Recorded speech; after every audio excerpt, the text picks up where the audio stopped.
So what I'm trying to do today is to tell you a story that is about Italian history that probably not very well known outside Italy, but I'll try to do it in English to see if you listen to me who don't understand Italian, if you can find it interesting, because there are many stories, many places, many events in the world, and things have happened in many ways. So this one is very strange. You know that Italy was unified in a single country back in 1860, 61 exactly.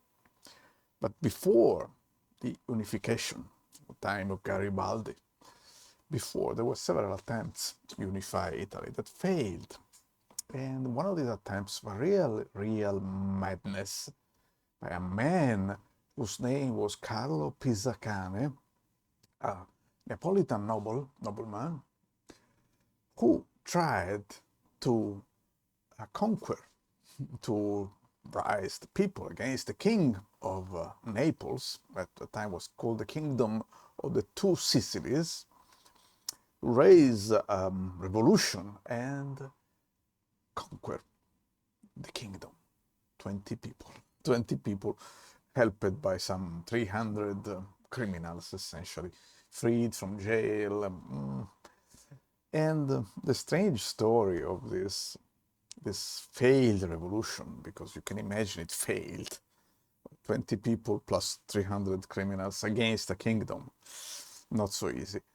And the story goes that it is so well known in Italy because years later, an Italian poet, his name was Mercantini, he wrote a poem that sounded so well, so nicely ringing, that a generation of Italian children learned it by rote memory. And I did the same too. And everybody knows this story of gleaner girl. You know what is a gleaner? Gleaners were people collecting grain that was left on the fields after the harvesting. And the gleaner girl, imagined by Mercantini, says this story about these 300 people who are young and strong, and they are dead. That's a poetic license, but the story is very, very well known in Italy. Probably never heard of it if you're not Italian, but let me tell you this story. Maybe you'll find it interesting, as I said. Now, the strange story is that the gleaner girl was completely invented, or maybe not. We don't really know. There was actually a gleaner girl in the story, not so romantic as the real, but as the fictional gleaner girl. And I have you tell you this story by the leader of this expedition, Carlo Pisacane himself. I am Carlo Pisacane. I was born in Naples. I was a duke. I'm a noble. Of course, as a duke, I didn't have much money. And so my career was mainly in the military, but I was also, as you say, a hothead for many reasons. You know, that the period where I was born in 1818, same year when Karl Marx was born. And at that time, we were all influenced by these ideas of socialism. Socialism was important. Prosperity, the people, the revolution, the equality. Things that I'm afraid you who are listening to me now, I'm not sure you have it clear. Because you see, I died in 1957. I'm now in hell. Doesn't look like hell, but it's a nice place actually. It's quiet, very quiet, and I can speak to you in English because I could speak in English in my when I was alive. I lived in England, in London, and I had a complicated life. I fought wars.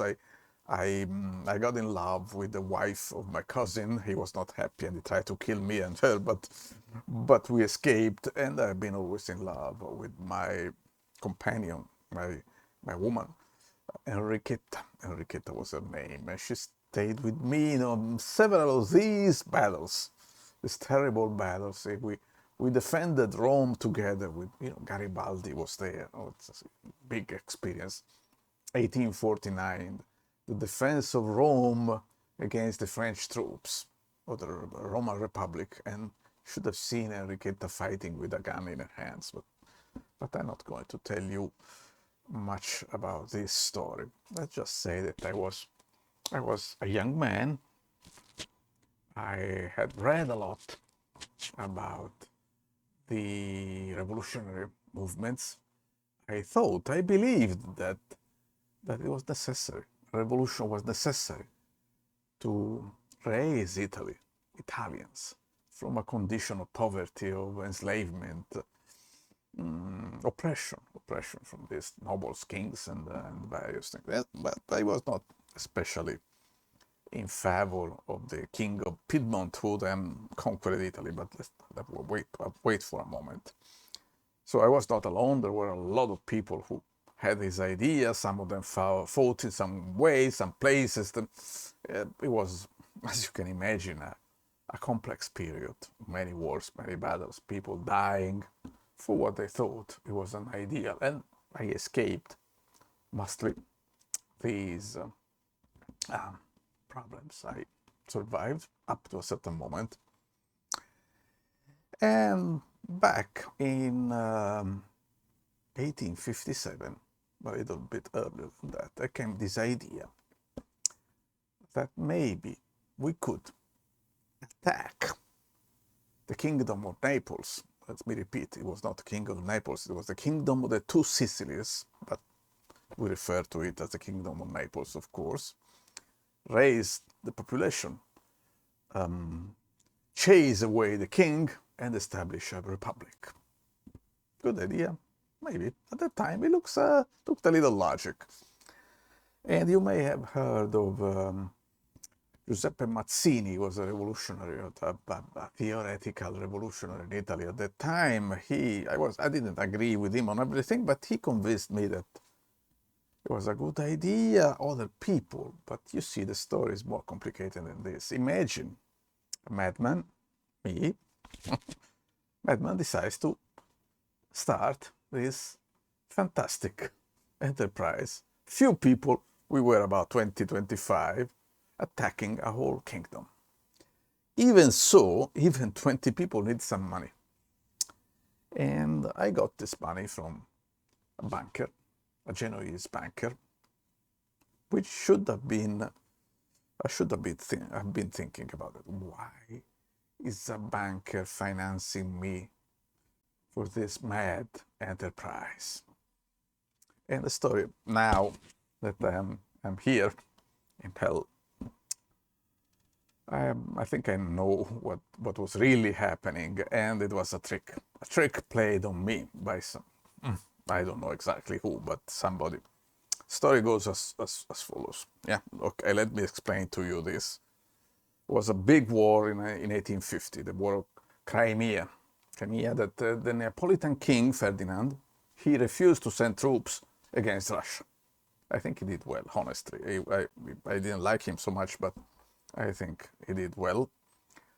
But the French were not happy about the Neapolitans not having helped them. So after the war in Crimea was over, there was this general idea in Europe that the Neapolitans, the king of Naples, Ferdinand, was a bad man and that he should be removed. But who should remove him? The French? They had this idea. They were thinking that, there had been a French king in Naples for about 15 years after it was over with the 1815. It was over already. It's with the fall of Napoleon, the French kings disappeared, and the Naples returned to a Bourbon king. But the French still had this idea that the south of Italy was their influence sphere, was their turf, as they say in English. So I came to know at that time, I should have suspected that something was wrong, that the French were planning an expedition against the Kingdom of Naples. That was not so well known, but they were doing that. They were thinking that. And think about that. If the French had conquered Naples, how about the English? The English hated the idea. I mean, I'm not a politician, a very high-level diplomat who can think of this. No, but I can understand that. You can understand that if you think about that. France and England were fighting for the domain, for dominating the Mediterranean Sea. And so the English had to arrive first. Because if the French had conquered Naples, they would have Algeria and Italy. They would have a domain crossing in the middle of the Mediterranean. I can tell you this because I fought in the Foreign Legion. I told you that I was a career military. I fought in the Foreign Legion with the French against the Algerians at the time of the conquest of Algeria. And I know this, how the French had big ideas conquering the Mediterranean Sea and push the British out. Anyway, it was a desperate enterprise, but it was a way to stop the French, essentially. Look, so let's see if it works, this Pisacane's desperate attempt. If it works, fine. We have the Kingdom of Naples. If it doesn't work, we show the French that it is not that easy. And in the meantime, we, the British and the Piedmontese, we prepare a more powerful, better organized, better financed attack, which they did, as you know, in 1860. Garibaldi, with well-financed, well-organized troops, attacked Naples, and they won. They took over. Which, from here, from where I am, I saw it was not such a great thing to happen. I saw how the Northerners, the Piedmontese, treated the Southerners. It was not good at all. It was bad, very, very bad. But it's another story. So let me tell you what I tried to do with these friends of mine. We had a little money. We bought some weapons. We were tricked that we didn't have enough weapons. Then we took a ship. We stopped in an island in the Mediterranean Sea, it's called Ponza, and we freed some prisoners, common criminals, most of them. Anyway, we told them, okay, come with us, we conquer Naples. And a little way, they came, not exactly with, not exactly an army. I'm a military, I know how you organize an army, and that you don't do it this way. It was impossible. I should have known. By the way, my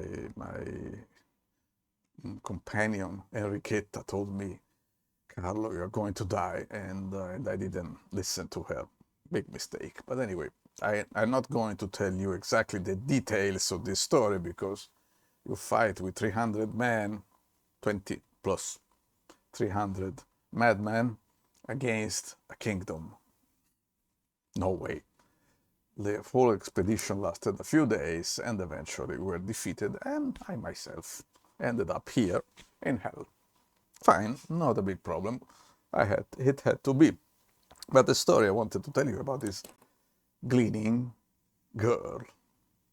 I know that I'm speaking to people who live about 150 years after these events. I'm told that you don't know anymore what or who is a gleaner. But at my time, it was summer when the expedition took place, 1857 in June. Gleaners, men and women, were there. The gleaners is a very ancient story. It's the people, it's the poor. You know, the poor are not treated well by the rich. That probably you know also in your time, I think. They receive only beatings and insults and spite. But there is a moment in the life of poor people when they have something from free from the rich, when they go gleaning from the harvested fields. The harvesting cannot be perfect. There is always some grain left on the ground. So the poor, by tradition, they are allowed to collect this grain for free. One of the few moments in which the poor are free to get something for themselves, also free to go around and to enjoy life a little. And also about the girls and the women. The gleaning girls and women, that during the year is the only moment when they are free.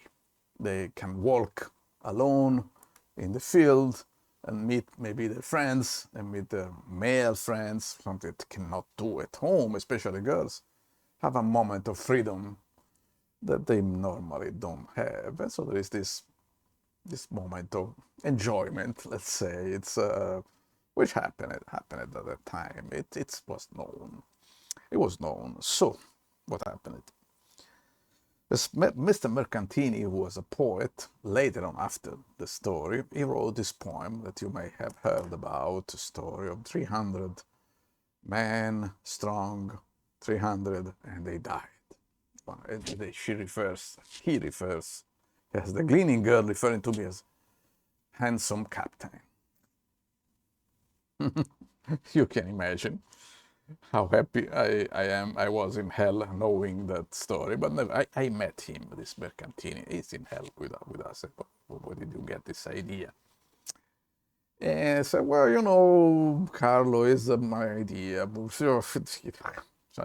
Fortunately, in hell, you don't get angry anymore. There's no reason to be angry at anybody when you're in hell. But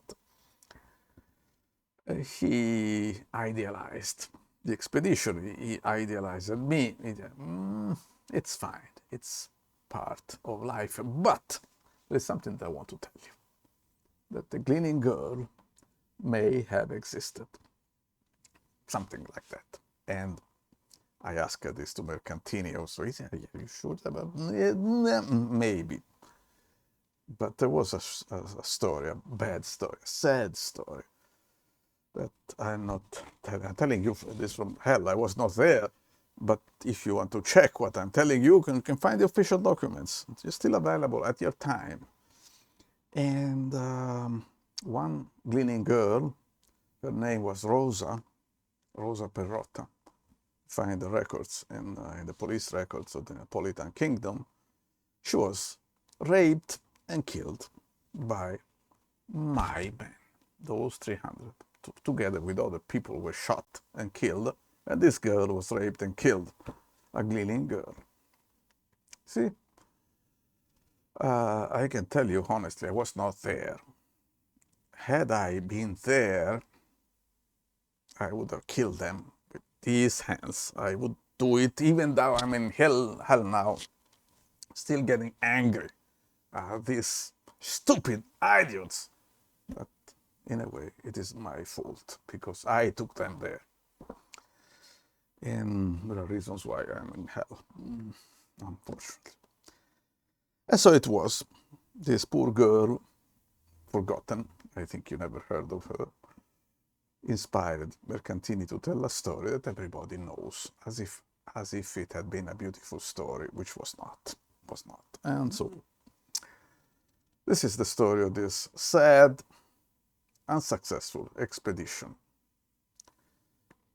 But I only want to tell you that sometimes, you see, every generation has ideals and ideals of things that we thought right at our times. I'm sure you have in your time things that you think are right. And what I will tell you, that be careful, because sometimes you are so convinced, so sure that some ideas are right, that you want to impose them on everybody else. And that's when things start becoming evil and people die. These things happen. And I would suggest you, since you are going to be here with me one day, not soon, I hope, but you're going to be here with me. And so in the time left to you up there, try not to impose your ideas on anyone. You will do well.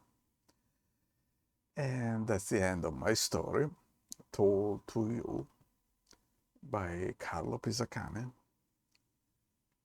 a politician, writer, hero, according to some, who failed so badly to do something that he thought was just and that needed to be done. And thank you.